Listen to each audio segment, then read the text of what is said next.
강원도 현안과 이슈를 짚어보는 시간입니다. 지난주 장작 8개월간 진행된 고성속초 산불에 대한 경찰 수사 결과가 나왔습니다. 노후 전산 관리 소홀로 인한 인재로 드러난 건데요. 그럼에도 불구하고 관련자 9명을 불구속 기소한 경찰에 산불 피해 당사자인 이재민들이 강하게 반발하고 나섰습니다. 산불을 둘러싼 끝나지 않은 갈등, 이번 시간 자세히 들여다보도록 하겠습니다.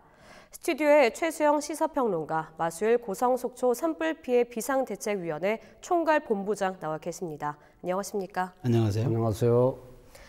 네, 지난 20일이죠. 수요일 약 8개월 동안 진행된 고성속초 산불에 대한 경찰 수사가 마무리되고 결과가 나왔습니다.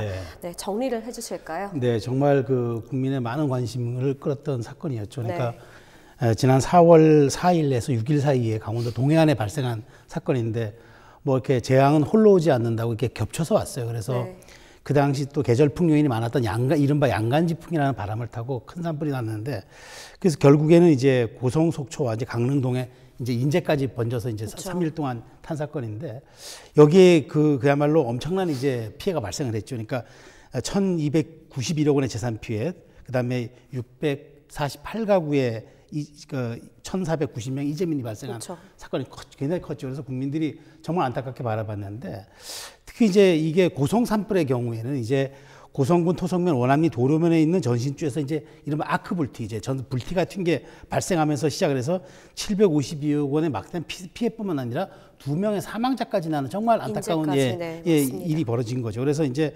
사건 발생 직후에 이제 전신주 관리 소홀에 대한 문제가 제기가 됐고요. 결국 이제 경찰이 이제 수사에 착수를 했습니다. 당시 이제 국립과학수사연구원에서는 이제 전선 자체의 노후, 부실 시공, 복합 관리 등 복합적인 하자가 있지 않느냐는 의견을 냈고요. 이를 토대로 경찰이 이제 결론을 낸 걸 보면은 대체 3가지 정도 볼 수 있습니다. 그러니까 미실용 도로변 전신주의 고압 전선이 끊어지면서 이로 인한 불꽃 때문에 발생을 했다. 두 번째는 해당 전선이 노후화됐고 어떤 관리 매뉴얼 제대로 시공되지 않았다. 그다음에 세 번째는 관리 역시 규정대로 이루어지지 않았다. 뭐 이렇게 대체로 이렇게 이제 경찰이 아마 그러니까 8개월 동안에 조사를 끝내고 이렇게 발표를 한 상황입니다.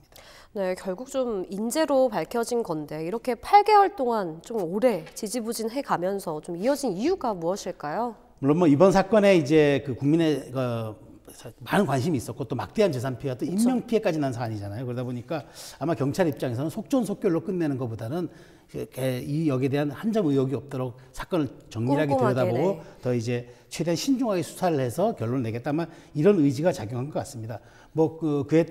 그를 방증하듯이 한전 속초 강릉지사와 한전 나주본사 강원본부에 대한 압수수색이 4월과 8월 2차례에 걸쳐서 이루어졌고요. 그다음에 인력과 시간을 총동원해서 하여튼 뭐 의혹을 남기지 않겠다, 이런 자세로 수사에 임한 것 같습니다. 그런데 이제 결국 경찰은 한전이 관리하는 전신주의 설치 점검 보수에 이제 업무상 실허에 이제 무게를 두고 사건을 이제 종결을 했는데 8개월간 이제 이렇게 수사를 이렇게 장기화한 것에 비추어서 조금 뭐 이재민들의 입장에서 조금 좀 이렇게 좀 미진하지 않느냐, 그런 좀 비판이 나오고 있는 것도 사실입니다. 그러니까 말씀해주신 것처럼 산불 피해 이렇게 8개월 동안 끌었는데 정작 당사자인 이재민들은 좀 결과를 받아들일 수 없다는 입장을 지금 계속 내비치고 있는데, 수사 결과에 따른 갈등 현재 좀 어떻게 진행되고 있는 상황인가요? 네, 뭐 이런 것 같아요. 그러니까 최소한 이렇게 사망 사고도 났고, 그 다음에 사망자가 나왔고, 그 다음에 이렇게 막대한 인명 피해와 재산 피해가 났는데, 과연 이게 이제 기관이 아니라 개인이 했으면 이렇게 날 수가 있겠는가? 물론 뭐 어떤 구속자 수가 많다고 결국 이 사건이 제대로 처리됐다, 이런 의미는 사실은 아니잖아요. 그리고 이게 지금 재판이 지금 결국 기소가 된 상태이기 때문에 앞으로 재판 과정에서 여러 가지 실체적 진실이 드러나겠습니다만은, 그러나 이제 한국전력공사 직원 7명을 비롯해 가지고 유지 관리 담당하는 이제 시공업체 2명 등 9명에 대해서 이제 검찰이 송치를 했는데, 다 그 불구속 기소에다가 뭐 들리는 바에 의하면은 4명은 구속영장이 이제 청구가 기각이 되었다, 이런 얘기까지 나오고 있는 거죠. 그러니까 이렇다면은 과연 이제 이것이 제대로 정말 어떤 그 피해자 측 입장에서 들여다본 수사였느냐, 이런 측면에서 이재민들은 당연히 반발할 수밖에 없고요. 게다가 이제 어찌됐건 지금 이 사건이 워낙 피해가 컸기 때문에 그런 피해가 큰 만큼 어떤 한전이라는 큰 기관이 있어서 혹시나 여기에 대한 어떤 그런 좀 봐주기 수사가 아니냐 하는 것들이 이제 이재민들이 강력하게 주장하고 나서는 거죠. 네, 수사 결과에 따른 갈등에 대해서 말씀을 해주셨는데 이 자리에 비대위 총괄 본부장님이 나와 계신데 이야기에 나누기 앞서 관련 인터뷰 보고 오시겠습니다. 사람이 2명이 죽었고 아직까지 집중적인 부상자가 발생하고 있어서 최소한 중과 실질적인 피해 금액은 따로 있는데 손사 금액을 실질적인 피해 금액의 30% 낮춰놓고 30% 정도밖에 안 나와놓고 거기에 또 지금 40% 나온다는 거는 제가 있을 수가 없는 일이고. 네, 관련 영상 보고 오셨는데 현재 대책위는 물론이고 이재민들이 이번 수사 결과에 대해서 좀 반응이 어떤지 좀 궁금하거든요. 말씀해 주실까요? 이재민들 입장에서는 말도 안 되는 수사 결과라고 생각을 하고 있습니다. 네. 이게 경과실과 중과실에 아주 직접적인 영향을 받는 게 곧 보상과 연결이 되기 때문에 저희들은 그걸 받아들일 수가 없는 입장이에요. 그리고 그 4명을 그 구속영장 신청을 했다는데 거기에 대해서 검찰에서 왜 그걸 기각을 했는지 저희들은 도저히 납득할 수가 없습니다. 네, 현재 좀 많이 격분이 되어 있는 상태인 것 같은데 사실 평생을 일궈온 땅이나 이런 부분에 있어서 한 터전을 순간에 잃어버렸기 때문에 그분들 입장에서는 참 격분을 할 수밖에 없는 상황이라는 생각이 들고 또 봐주기식 수사가 아니냐라는 말까지 나오고 있는 걸로 알고 있습니다. 비대위 측에서 강경한 입장 표명과 대응을 좀 계획하고 계신 걸로 듣고 있었는데 어떤 입장이신지 말씀을 해주실까요? 저희들은 그간에 고성경찰서, 그다음에 강원도경찰청, 그다음에 대검찰청까지 다니면서 우리의 요구를 들어달라고 여러 번 집회도 했었습니다. 네. 근데 이제 이런 결과가 나오고 나니까 이제는 더 강경하게 대응을 해야 된다. 그런 여론들이 지금 지배적인 거죠. 그래서 저희들도 집행부에서 고민을 많이 하고 있습니다. 실질적으로 피해 보상이나 배상이 끝날 때까지는 우리는 끝난 게 아니다. 좀 더 추이를 지켜보자. 이렇게 지금 얘기는 하고 있는데 어쨌든 조만간 또 다른 형태의 어떤 집회가 이루어지지 않을까 그런 예상을 하고 있습니다. 네. 이번에 또 그런 집회라든가 그런 우리가 집단적인 행동을 이렇게 드러낸다 그러면은 지금보다 더 강경하게 나설 수밖에 없는 입장입니다. 네, 비대위 대응 방안에 대해서 본부장님께서 말씀을 좀 해주셨는데 사실 경찰에서도 이런 논란이 좀 이어질 것이라는 것을 분명히 예측했음에도 불구하고 이런 결과가 나왔습니다. 좀 이와 같은 결론진 이유 좀 어떻게 우리가 해석을 해볼 수 있을까요? 지금 본부장님 말씀하신 것처럼 이제 이재민들 입장에서 이제 중과실로 이제 이렇게 판단하기를 바랬던 거죠. 그렇게 기대했는데 네. 경찰도 이제 전신주의 설치, 점검 보수 등 업무상 실행 무게를 두고 집중 수사를 했다. 그렇게 해서 이제 아마 그렇게 결론이 나올 걸로 기대를 하신 것 같은데 업무상 실화로 나왔단 말이죠. 그러니까 이제 이재민들 입장에서 놓고 보면 정말 시장만 요란했지 제대로 나온 게 없다. 결국 태산 명동 서일필이 아니냐 이렇게 이제 생각을 하실 수가 있는 거죠. 근데 경찰 입장에서는 나름대로 수사 기록만 15,000여 페이지 이르는다는 정도로 이게 방대하게 수사했다는 걸로 제가 알고 있는데 결국에는 이제 경찰 입장은 그런 것 같아요. 그러니까 처벌보다는 수사 과정에서 드러난 이제 어떤 안전관리 문제점이 재발되지 않도록 이제 관련 법령이나 제도 개선을 하는 게 더 우선했다라고 이렇게 볼 수도 있어요. 네. 그런데 이제 중요한 거는 아까 말씀하신 것처럼 이재민들 입장에서는 보상 문제가 대단히 생존권 차원의 문제가 아니겠습니까?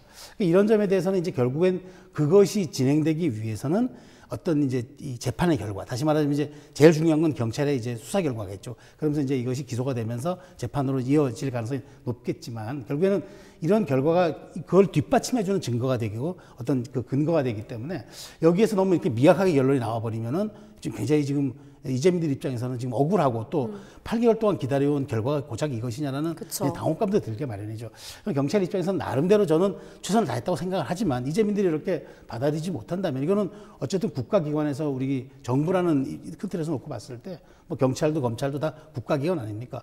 어떤 그 상처받은 사람들의 마음을 제대로 위무하지 못한다면은 그 존속으로서의 그 의미가 사실 없는 거죠. 그러니까 이 점에 대해서는 어쨌든 이재민들의 목소리에 좀 귀를 기울이는 조사 결과는 나왔지만 일단 이건 자료를 놓고 보되 일단 이재민들의 요구와 그런 것들에 대해서 좀 많은 관심을 기울이는 그런 노력은 정말 또 다른 병행해야 될 것 같은 생각이 듭니다. 네, 최소영 시사평론가님께서도 좀 이재민의 목소리를 좀 귀 기울여야 되지 않겠냐라고 말씀을 해주셨는데, 한전에서 지난 산불로 이제 피해를 입은 이재민들에게 빠르게 신속하게 이제 보상을 해준다고는 이야기는 했지만 사실 이재민들 입장에서는 그렇게 받아들이지 않고 있는 게 사실입니다. 뭐 한전의 책임 비율과 보상 범위를 두고선 좀 결론 없는 협상이 이루어지고 있는 상황인데, 이 입장에 대해서는 좀 비대 입장에 어떻게 설명하고 계신지 좀 설명을 해주실까요? 한전에서는 아주 지극히 쉬운 방법으로 언론 플레이를 하고 있죠. 지난 9월 달부터 최선을 다해서 최대한 빠른 피해 보상을 하겠다. 언론 플레이는 많이 하고 있는데, 실질적으로 지금 8개월이 지났는데 8개월 동안 우리한테 한 얘기는 손해사정을 받아라. 손해사정 받으면 그 결과에 따라서 자기네가 빨리 손해사정이란 거는 그 어떠한 절차를 말씀을 하시는지 그 구체적으로. 손해사정사들을 동원해서 네. 피해 금액에 대한 사실 확인을 하는 해서, 거죠. 네. 근데 그 손해사정 결과가 우리가 1차 피해 신고를 한 금액의 50% 수준이 안 됩니다. 반절도 그럼 채 되지 2차 피해, 3차 피해가 있었는데, 네. 소상공인들 같은 경우는 영업 손실이라든가 여러 가지 이제 그쵸. 부대적인 그런 손실이 있는데, 산불이 4월 4일 날 나고 4월 6일 날 이제 종료가 됐죠. 그 4월 8일 날 빨리 그날 4월 8일 날 피해 신고를 다 마쳐야 된다. 그래서 부랴부랴 정신없는 사이에 그냥 1차 그냥 대충 기억나는 대로 피해 신고를 했는데, 네. 그게 결국은 1차 피해 신고가 된 거죠. 그리고 2차로 이제 3차로 해가지고 추가적으로 이제 자꾸 그 손해 본 전소가 된 부분들이 다 드러나니까 네. 2차, 3차 신고를 했는데 그건 전혀 반영이 안 됐고, 1차 신고 금액의 손해사정 결과가 50%가 밑돌아요. 그러면은 그거라도 다 나왔으면 좋겠다, 이런 희망사항이 있었던 거죠. 왜? 손해사정 결과가 그렇게 나왔는데 그게 사실 피해민들의 피해 금액이라고 확정이 된 거잖아요. 소명이 된 건데, 그 1차 피해 신고 금액의 50%가 안 되는 금액이 나오니까 되지 않았기 사람들이 때문에. 네. 공황 상태에 빠진 거죠. 멘붕에 빠졌는데, 지금 보상 협상이 진행되는 과정에서 5차 특별심의위원회가 열렸는데, 거기서 한전 과실이 30%니까 30%밖에 못 주겠다. 이건 언론에다가는 다 해준다 그래 놓고 지금 와서 다른 소리 하니까 피해민들은 이거 말도 안 된다. 이 대한민국 천지에 이런 일이 어떻게 있을 수가 있느냐. 이건 수긍 못 하겠다. 네. 이렇게 나오는 거죠.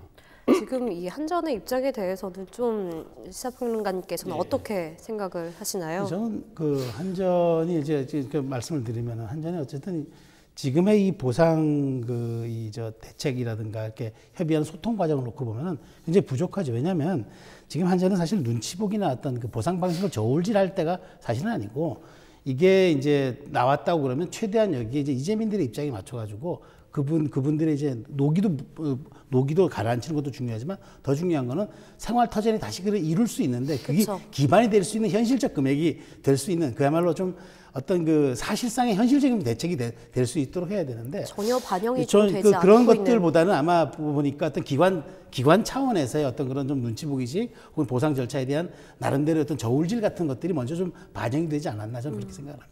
네, 사실 뭐 죄송스러운 말씀이긴 하지만 일각에서는 뭐 성금이나 후원, 피해 보상에 대해서 그래도 좀 금전적으로 받진 않았냐라는 말도 좀 나오고 있습니다.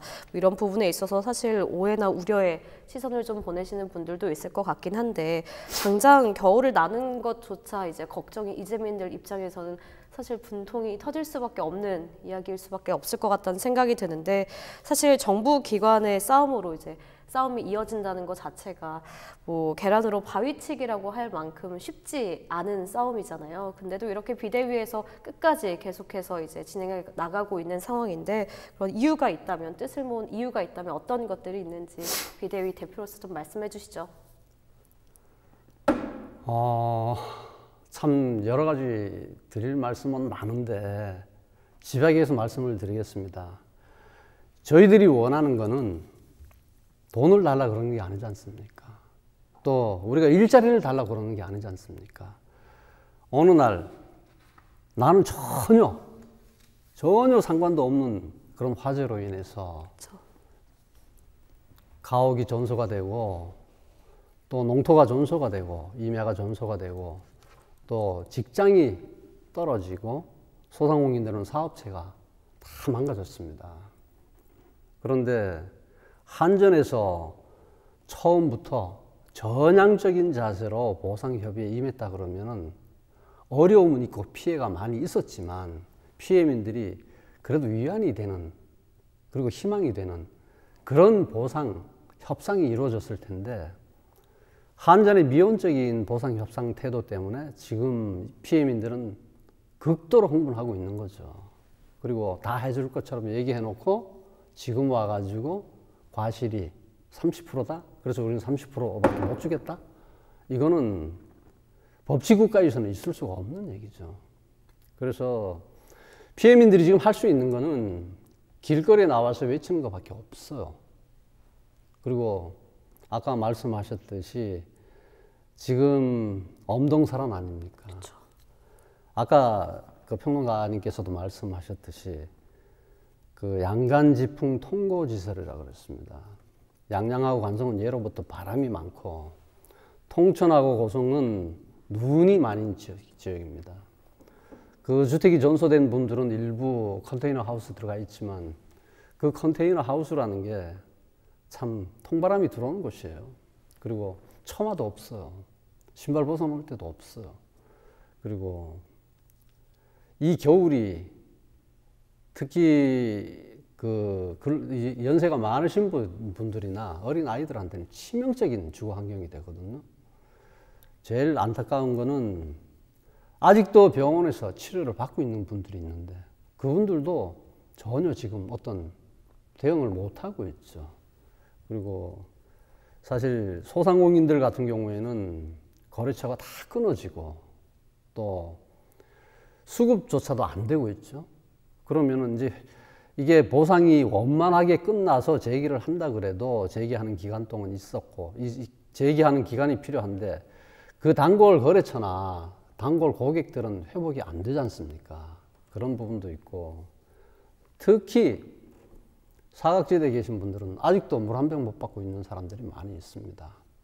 그리고 뭐 이번에 그 국민성금들이 다행히 지금까지 제도권 안에 들어가지 못했던 소상공인들한테도 혜택이 됐다는 건 진짜 감사한 일입니다.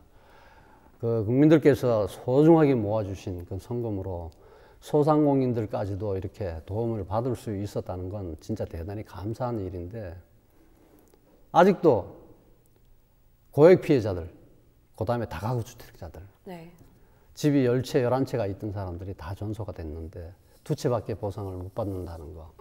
그 다음에 아까도 말씀드렸지만 사각지대에 있는 분들, 이분들에 대해서는 전혀 어떤 향후 미래조차도 없는 거 아닙니까? 거기에 대해서 절망하고 있는 거죠. 네, 본부장님께서 좀 심정이 많이 안타까운 심정을 말씀을 해주셨는데 사실 고성 속초 산불의 경우 철저한 관리 감독이 있었더라면 충분히 예방할 수 있었던 인재미 좀 밝혀졌는데 다시는 이런 사례가 반복되지 않으려면 많은 개선과 보완이 필요해 보입니다. 끝으로 정치평론가님께서 좀 어떻게 나아가야 할지 말씀을 해주시죠. 네, 말씀하신 대로 최소한 시공과 점검을 제대로만 했어도 그런 일이 발생하지 않았잖아요. 그럼 한전은 사실 무한 책임을 느끼는 게 맞습니다. 맞고 그다음에 신속하고도 이렇게 성실한 보상책을 내놔야죠. 그리고 정부는 이렇게 특별재난지역으로 선포해 놓고도 지금 사실 좀 약간 여자가 좀 지지부진합니다. 네. 이제 지금 국회에 지금 얘기가 특히 올라가 있습니다만은 좀 더 조속하고 성의 있는 집행 필요합니다. 그러니까 정말 갈증이 난 사람에게는 물 한 바가지도 중요하지만 한 컵에 당장 마실 수 있는 물도 중요하다는 거. 그런 어떤 그런 형평성 있고 균형 잡힌 보상이 필요하다는 걸 말씀드리고 마지막으로는 이번에 절대 이런 것이 재발되지 않도록 경찰이 권고했잖아요. 우리가 소 잃고 외양간 고칠 수는 있습니다. 그런데 다시는 그 외양간을 고칠 일이 없도록 소를 잃지 말아야겠죠. 그러니까 이번에 한전이나 모든 유관기관들이 여기에 대한 항구적인 제도 시스템 마련에는 정말 10번을 더 생각해도 부족함이 없을 것 같습니다. 네, 그렇게 말씀드리고 싶네요. 네, 여기까지 듣도록 하겠습니다. 지금까지 최수영 시사평론가, 마수일 고성 속초 산불 피해 비상대책위원회 총괄본부장과 함께 이야기 나눠봤습니다. 오늘 말씀 감사합니다. 감사합니다.